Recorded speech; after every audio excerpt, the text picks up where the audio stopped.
Salut tout le monde. On va en parler sur l'actu mercato hivernal. Donc, direction le FC Porto. Le FC Porto veut le départ de Gabriel Vérone à titre définitif selon Ojogo. Donc, alors là, c'est très très clair. Il faut il faut s'en débarrasser de Gabriel Vérone, mais quel club va s'intéresser à lui? C'est ça la bonne question. Il y a à peine quelques jours, ça parlait de Trabzonspor, mais bon. Bon, après, est-ce que Gabriel Vérone a envie de partir? Donc, euh, concernant Gabriel Vérone, affaire à suivre. Donc, c'était la première information. Deuxième information, le FC Porto réfléchit au retour de Mateusz Uribe, qui est libre depuis et avoir rompu son contrat avec Al Sadd, selon Michael Ricon. Alors je vais dire direct, un retour de Mateusz Uribe au FC Porto, je suis contre. Je suis contre les joueurs qui reviennent dans les anciens clubs. Les joueurs qui reviennent dans les anciens clubs, c'est toujours voulu à l'échec. Demandez à Paul Pogba, qui a fait son retour euh, à la Juve, et c'était un échec. Euh, donc, euh, c'est la deuxième information. Troisième information, troisième information, Gonzalo Borges et Ivan Raime sont sur la liste de l'Olympiakos selon la presse grecque.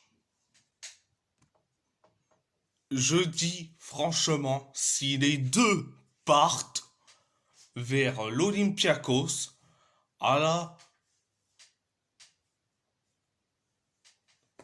ça serait le miracle du siècle. Le miracle.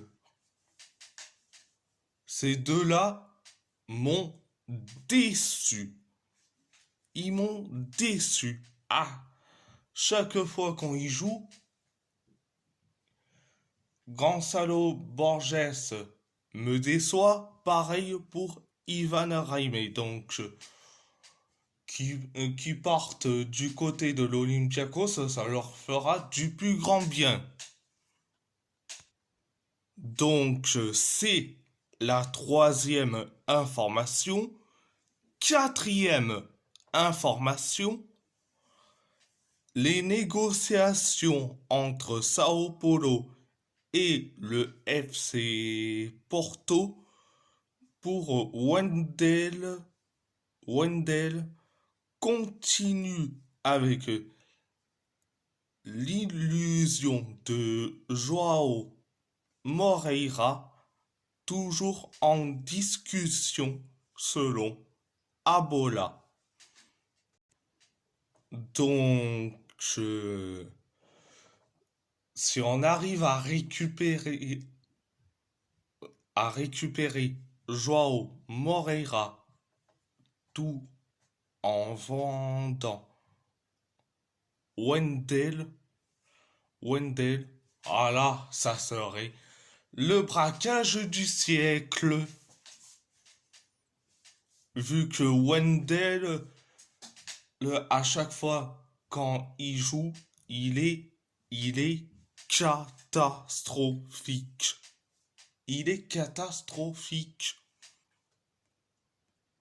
Donc, c'est, c'était la quatrième information. Cinquième information, le FC Porto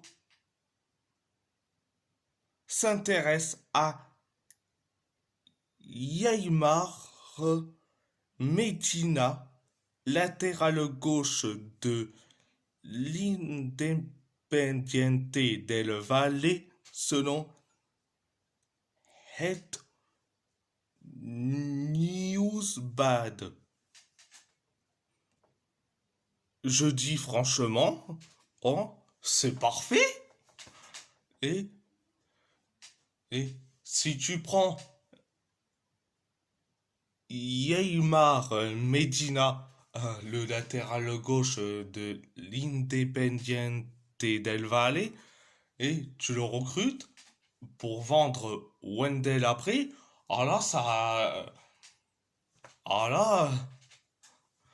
Euh, ah là, Villas-Boas,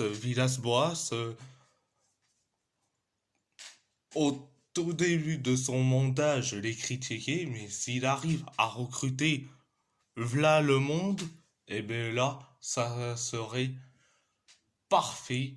Le braquage du siècle. Le braquage du siècle. Donc, direction Galatasaray. Galatasaray s'intéresse à Eren Helmali. Les négociations sont avancées entre Galatasaray et Trabzonspor pour le transfert du latéral gauche turc. Eren Helmali a donné son accord pour rejoindre Galatasaray. Galatasaray, selon Safa Chan Konuksever.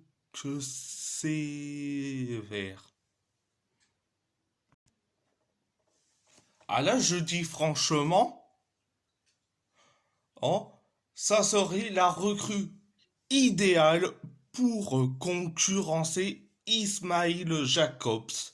Donc, Eren Helmali, je dirais franchement, un grand oui, direct. Un grand oui, direct. Donc, direction le PSG, Tottenham, Manchester United et la Juventus explorent un accord pour signer Randal Kolo Muani en prêt. Ce sont actuellement les principaux prétendants pour le français selon David Hornstein. Hornstein. Donc, concernant Kolo Muani, et je dis, il faut qu'il parte. Et en plus, Tottenham rejoint la liste des clubs qui s'intéressent à Randall. Donc, je dis franchement, si Tottenham le veut, donc prenez-le direct. Transfert ou un prêt. Et avec option d'achat, ça serait parfait. Donc, c'était la première information. Deuxième information, le PSG a un réel intérêt pour Christopher Nkunku. Chelsea n'a pas encore été approché et ne veut pas que Nkunku parte, tout départ devrait être motivé par le joueur. Chelsea ne devrait pas entrer dans la course pour Randall Colomoni selon Ben Jacobs. Un retour de Christopher Nkunku au PSG, j'ai dit la même chose pour un retour de Mateusz Uribe au FC Porto. Et là, je vais le redire, je suis contre. Je suis contre les joueurs qui reviennent dans les anciens clubs. Les joueurs qui reviennent dans les anciens clubs, c'est toujours revenu à l'échec. Donc, et après, concernant Chelsea, il- qui veut pas être dans la course pour Randall Colomwani. Donc, enfin, tant mieux. Comme ça, paf, Chelsea ne va pas dépenser en un coup de million, vu que déjà que Chelsea, ils ont fait plusieurs mercatos, plusieurs mercatos XXXL depuis l'arrivée de Todd Boehly en 2022. Donc, tant mieux que Chelsea se retire dans la course pour Randall Colomwani. Et donc, voilà, voilà. À part ça, c'est tout. Et si la vidéo vous plaît, abonnez-vous à ma chaîne YouTube, likez, commentez si vous avez envie ou pas, c'est votre choix. À part ça, je vous laisse et merci beaucoup. Un grand merci beaucoup.